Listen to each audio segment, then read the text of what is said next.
49 years ago, our message was act or die. So we ask, what do we actually learn out of this? So welcome back to the Global Landscape Forum Digital Edition. And we are very much looking forward to this new question and answer session here with our landscape expert. Yes. Are you ready, Itzia? Yes, I am. So my name is Silvia, and next to me is my colleague Itzia. And we are delighted and very happy to welcome you all from the online audience or from all over the world, apparently. Yeah. So welcome, and also welcome to our expert, which unfortunately Terry Sunderland, due to technical problem, couldn't join us. But here we have Sabine Reinecke ready to join us from Germany. Hello, Sabine. Hello there. Hi. Good to see you. Yeah, good to see you too. So we will start with a couple of questions here. We were thinking like the Global Landscapes Forum hashtag this year is Think Landscape. So Sabine, you as a scientist and professor focusing on forestry and landscapes, you're one of the best persons to ask, why should we think landscape? Well, I must add to that, I'm not a natural scientist. Actually, I'm a social scientist. And as a social scientist working on the environment, I like to stress the concept of landscapes as something that is really not just a classical landscape like a forest, a mountain, or the ocean.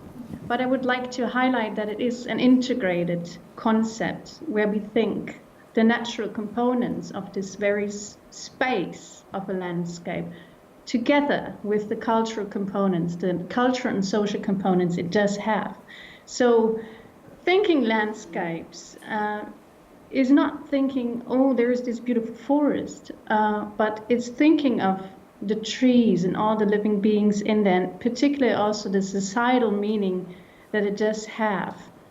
And in terms of the discussions also that we have today here with Kyoto and the climate change challenge, it is within this landscape that we both feel at all the different levels and with all the different components the impacts of climate change, but of course also we see a lot of solutions there if we really think it as a landscape. Yeah, so the people in there that with the multiple uses of that landscape, be it food supply, be it water supply, fresh air, health functions that these landscapes do have, but also the cultural meaning. That's something that I, as a sociologist, would really like to stress. There is a meaning of a landscape, and if we thought of that and really gave proper attention to that, there's a lot to be gained. Great. So we basically need to look into the big picture, right? And also focus into the tiny details as well. Absolutely. I mean, our online audience is also feeding us with some questions, Sabine, and the following one I think is related to what you were saying. So what the thinking in landscape concept and how the landscape approach actually can contribute on reaching the 1.5 degree goal? I mean, you already mentioned something. If you want to highlight some other element, that would be very interesting. Absolutely. So I don't know how many of the audience do actually know these fantastic new initiatives like the Bond Challenge, for instance, with this very inspiring goal of restoring natural ecosystems, especially forests that, as you know, have a key role in sequestering carbon dioxide. And this restoration, of course, you don't just plant 150 millions of trees somewhere. You really have to think landscape when you do that. So you regenerate a forest not only for this sequestration potential, but also for the potential in terms of ecological and economic gains that it can have for the communities that live there, the cities nearby. And so for this functioning for the goal itself is essential, and particularly if we see the big restoration potential there is. So there's various studies, including great figures that we have received from IUCN and WRI and other scientists that have shown us that we could have something like up to 2 billion hectares worldwide that we can restore. And with that, we do not only gain the ecological integrity, saving and conserving biodiversity. As you may have heard, there has just been another UN report out there by IPBES with this Intergovernmental Panel on biodiversity-related aspects, so to speak, the second IPCC, but for biodiversity aspects. And it has just shown that we're at the brink of extincting something like 1 million species related to climate change. And that really relates to these very interlinkages of landscapes, biodiversity, climate, that all goes together. And there we go again with the integrated landscapes approach. We think that together, the ecological gains that can be achieved, but also, most importantly, the gains that are there for people that live in and close by these landscapes. And if we manage together to just maybe use half of this potential of the 2 billion hectares, there is so much to be gained towards this 1.5 degree goals. But that is not something that we simply do like this, because the idea of restoring landscapes for these goals is not a new idea. So there have been there has been an understanding of this potential for decades actually already, and still we haven't reached that. So there's also a challenge related to that. But I think with the initiatives now and the big partnerships globally, but also the commitment at local level that we see, there is a high potential that we actually can make it and that we can stay just on track for the 1.5 degree goal. Great. Some positive news again. Yes, thanks, Sabine. So we learned that the approach should be, we should have an integrated approach, which should also involve society, not only science, but at the same time, we could definitely reach this goal. Yes, and you brought up the factor of involving people in this landscape restoration. And so we were thinking that community-led solutions, they last longer on the long term. So how can we empower more local communities in landscape to take the lead in landscape solutions, both for the people but also for the environment?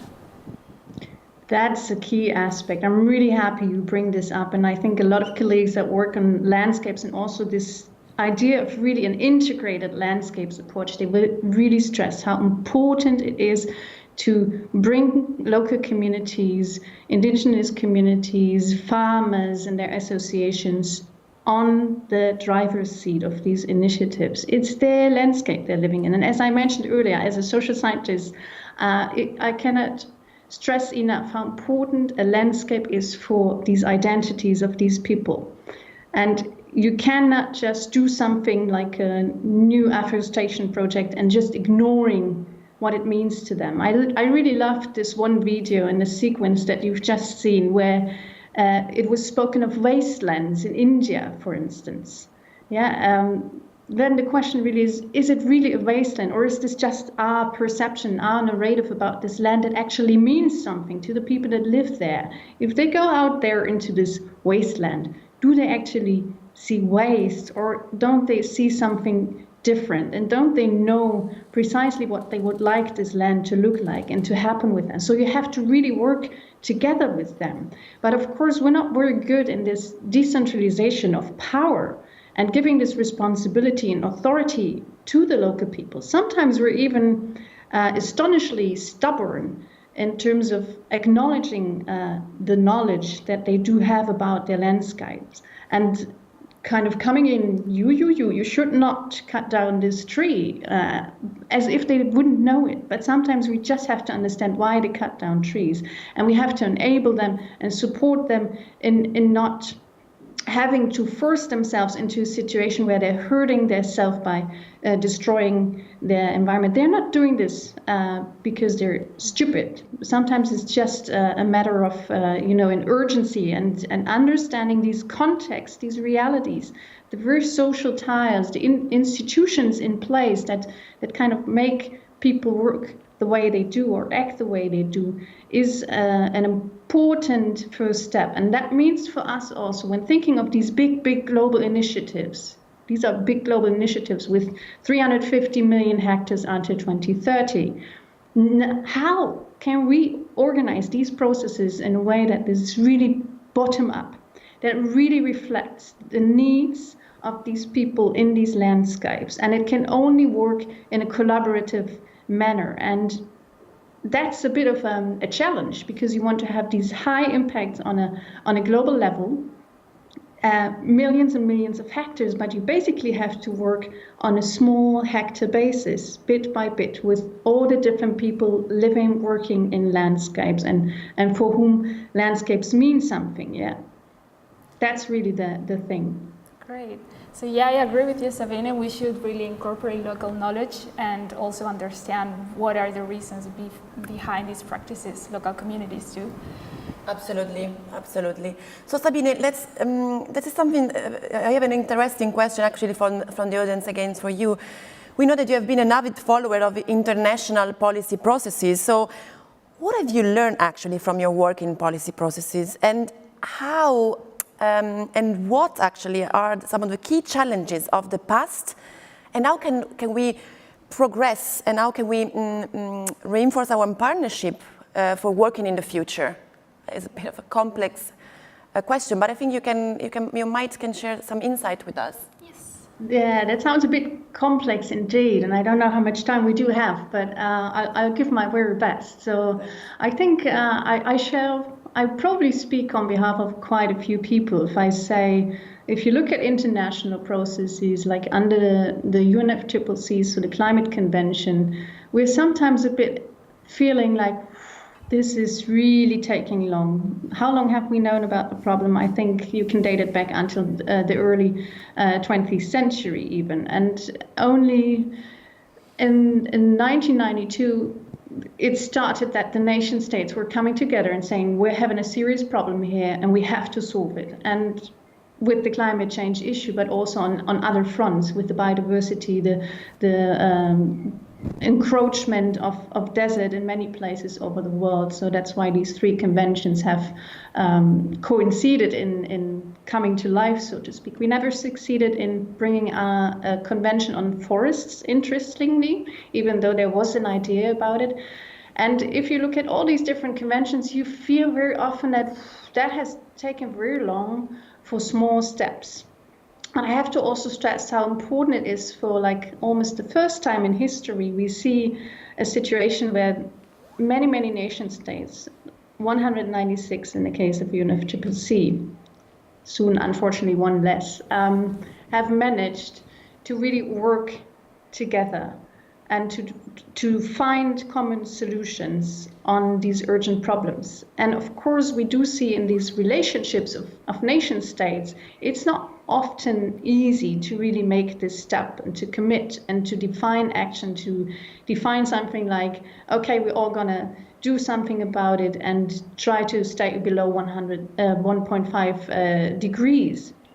And so what we also see in the international arena is a completely new dynamic where these new partnerships evolve. Look at the New York Declaration on forests.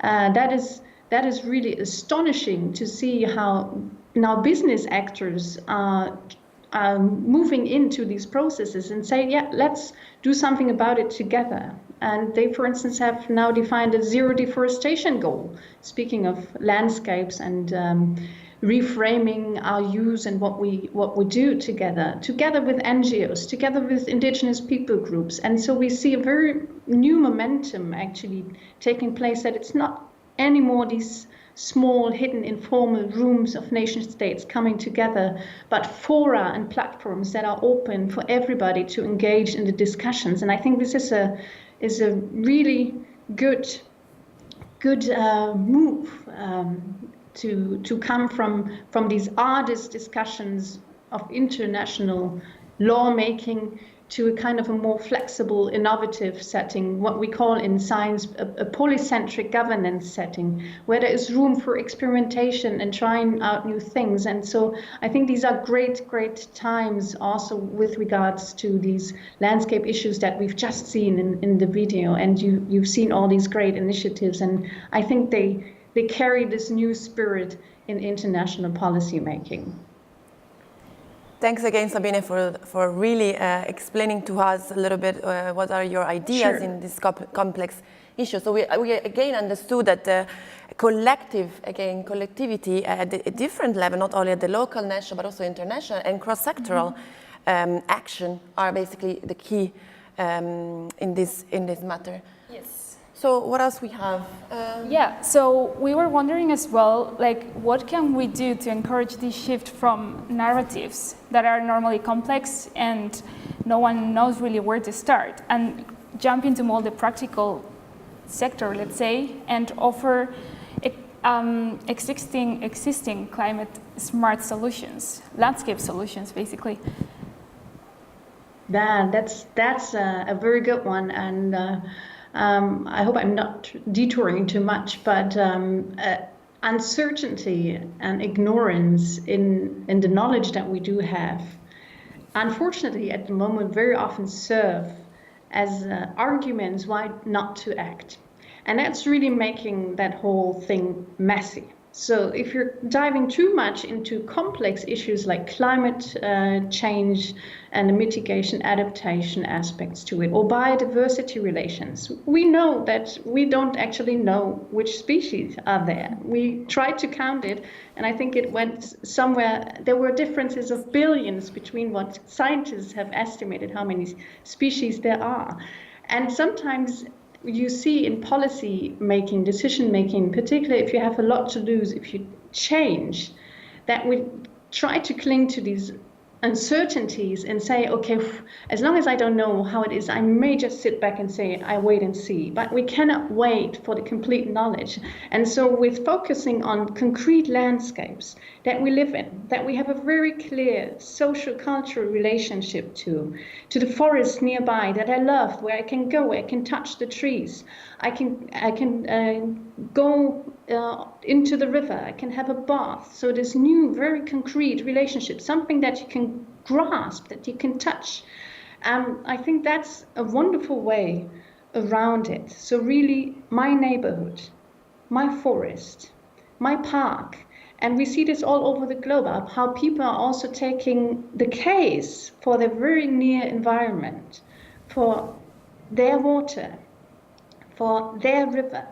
And this sparks new conversations, and it avoids this kind of trapping into the discussion whether climate change is real, is it just anthropogenic, and so forth. Yeah, well, it doesn't matter. If you can clean up your environment, if that helps you living in a cleaner, in a nicer, in a biodiversity richer environment, to do something in your neighborhood, then we all will win, right? And yeah, it is not for the worse if we do something about our nearest environment and our landscapes. Right, yeah, I do think that we really have to see that little steps to make an impact to our local environment. We don't necessarily need to think about the global all the time. Start from the local part. I'm curious. I have a question coming up in my mind for you, Sabine. How do you see the society now? I mean, do you think that the society is reacting? The society is acting at the local level, or they needs to be fed with more knowledge and more insight, or what is actually happening? Do they really understand what is climate change, for example? I mean, I'm curious. What do you think as a social scientist? Well, I think probably I would not want to generalize it. I still feel there is quite a few people that we should really try to teach or share the knowledge about the latest climate research and these kind of things, and all these different relationships that there are also between our lifestyles, between what we do and how we then do something to the environment, and through that also to ourselves. But on the other side, I also feel, or actually I believe, that it's not only about knowing facts, it's about learning or relearning this kind of relationship of ourselves to nature. Because in some way I feel that's really a thing that where also we as scientists have contributed, in a negative sense, contributed a lot to this disentanglement of us as a society and nature, as if these were two different things. And I think for getting this back together, of course, I can give you a lecture about integrated socio-ecological systems, and it might turn out being quite complex, you know. But eventually, what is the best thing to do is if I take you to, and I bring you to my forest, for instance, in the Black Forest where I live, and we go together and we experience the nature, and we breathe it in, we touch it, we really take a bath, so to speak, in that environment, and we realize how much it is part of ourselves. And I think these kind of experiences, you can really start in little age already. I would do it even with toddlers, and bring them as much as possible in contact with nature and with their selves. And I believe this is a new way of experiencing and acquiring knowledge that is as valuable as the scientific facts. Sure. Great, yeah. Thanks. We should totally incorporate the society and nature all within one, and sort of forget the dichotomy we've been dealing with. Exactly, yeah, getting out of our own little bubble. Yes, indeed. All right, so we have a couple of minutes left so far, so I was wondering if you could answer to the main question we will ask to all the speakers today, which is, where do you see most of the hope right now? Like, as we mentioned before, given the UN report that the state of the biodiversity and mass extinction so far, why it is not too late to save our climate and biodiversity crisis? Yeah, that's an important question, because that's a bit of a misperception in society as well, that we hear all these very negative news all the time. You know, if you read the special report on 1.5 degrees, you could just gray yourself a new pair of gray hair. And the latest report by IPBES, it's just terrifying what you see there. But maybe you can also just do a tour de video on YouTube and look for landscapes heroes and these kind of keywords, and then you will find astonishing stories of people like Tony Rinaldo, who has also been awarded for his great work, who almost silently worked almost by himself, without any support, with communities in Ethiopia, in Niger, and in other areas. And we're talking of hundreds of millions of trees that he managed to restore in landscapes that were close to deserts. And it was simply by reviving knowledge that these people in place did have, and his kind of visionary involvement in this whole process, and what he did, and I mentioned this earlier when we talked about the role of the communities, he basically gave all the power to the communities. He let them do, and it was astonishing how it really evolved almost like a mass movement on grassroots level, and it's seeing such things evolving over the globe almost by themselves, or also seeing how nature itself can recover. That I'm really, really grateful and hopeful that this is still something where, you know, you can turn the ship around. We're not yet there that we will just fall off the waterfall. We can take the other direction on that river. And I'm also seeing you young two ladies there in the studio, and it also makes me very happy to know that scientists like us are not just preaching to the deep, you know, but there are actually people that are very passionate, that realize this is about us as well. This is not just about the polar bear somewhere in a distant Arctic region. This really matters to us, to our lives, to our future. You know, people that are a little older may not have this kind of awareness always, also because they've grown up in times where they had other problems. But we see that this urgency is more and more a mainstream narrative, and I think we can make it a positive one, because we're shaping a juster, a healthier, more social future together in the ideal case if we do this properly. And yeah, so in that case, I think I'm all yours, and I'm very happy to also support you as the youth of our planet in your case. Yeah. Thanks, Sabine. So this is a message again of hope. We can alter this trajectory. We need to be positive. We need to act together as a youth, but also as a society. Yes, indeed. Exactly. This is indeed very, very. I totally agree with you, Sylvia. Thanks. All right, so we are almost done with the timing. So we would like to thank you, Sabine, for joining us today. And basically, you can all check the GLF website for details on tomorrow's discussion. We will have there Terry Sanderwall, that he couldn't join us today, unfortunately, so you can check on him tomorrow. And you can also check the youth leadership in climate smart landscapes from Wageningen University. So a big thank you again to you, Sabine, and thank you for all of the audience contributing and listening to us today. And stay tuned for our next session on lifestyles. Yes, and please also do not forget to leave us your comment and questions. You can find it on Facebook, Twitter, and YouTube at #GLF Kyoto 2019 and #Thinking Landscape. Thank you again for watching us, and stay tuned.